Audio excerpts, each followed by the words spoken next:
So, Jesus has just crossed the sea. While on the sea, he was sleeping on a boat in the midst of a big storm.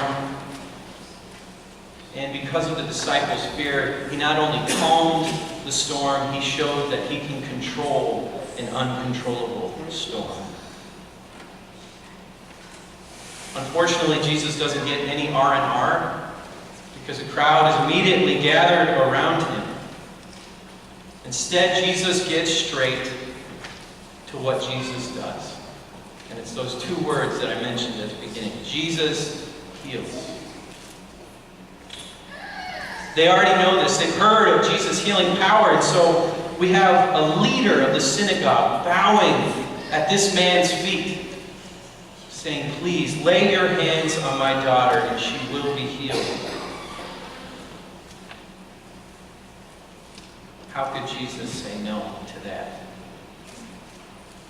Of course, then we have a little detour in the middle.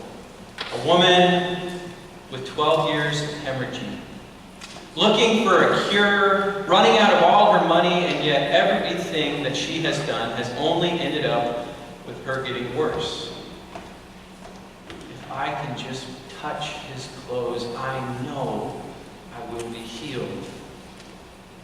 Her faith in that moment is so strong that it overbears her fear of what might happen. One of the speakers, for those that don't know, I got to go to the youth gathering for at least the first 2 days. Our group, what time is it? Opening worship starts in 5 minutes for them with 30,000 people. I don't think we could fit that many in this church. But we met a musician. Her name was Jenny Owens. Is Jenny Owens. Since she was 3, she's been blind.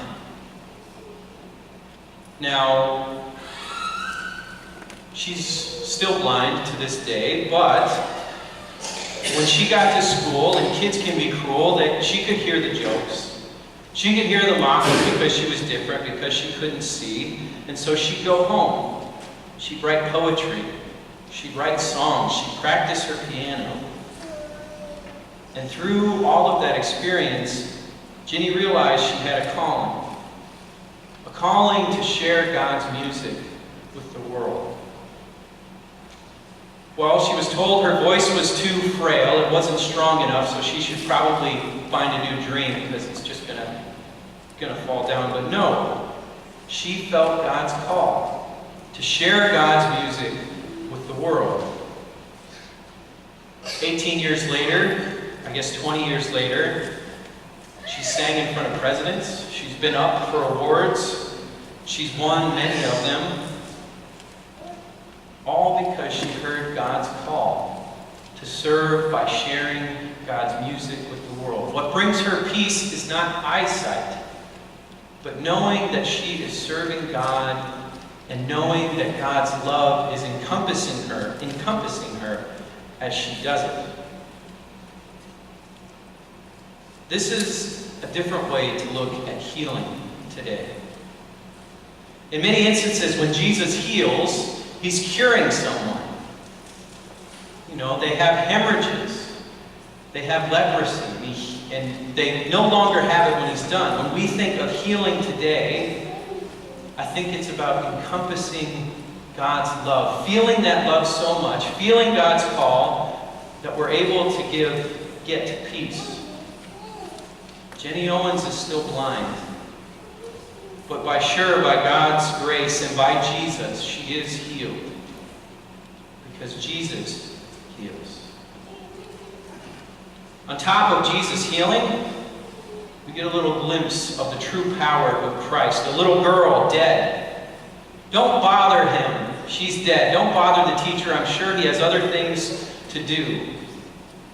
But Jesus very clearly says, and I'll find it, do not fret, but have faith. Believe. Believe in me. Believe that I heal.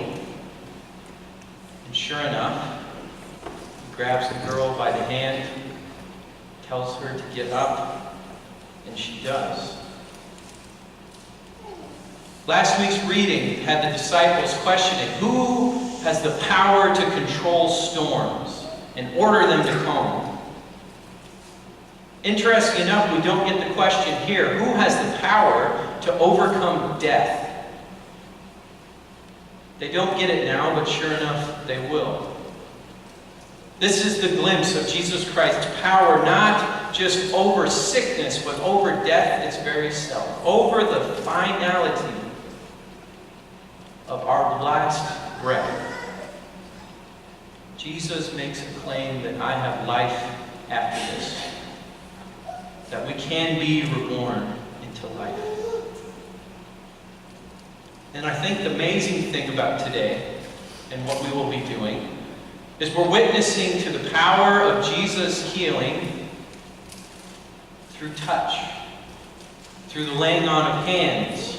If we think about today's story, the man, the father of the daughter, doesn't say, Jesus, my daughter is sick.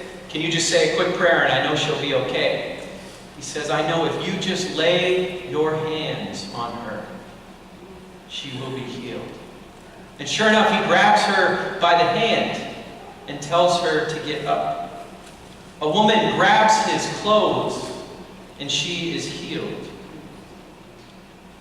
In the two sacraments that we celebrate, the first being baptism, we don't just say a quick prayer.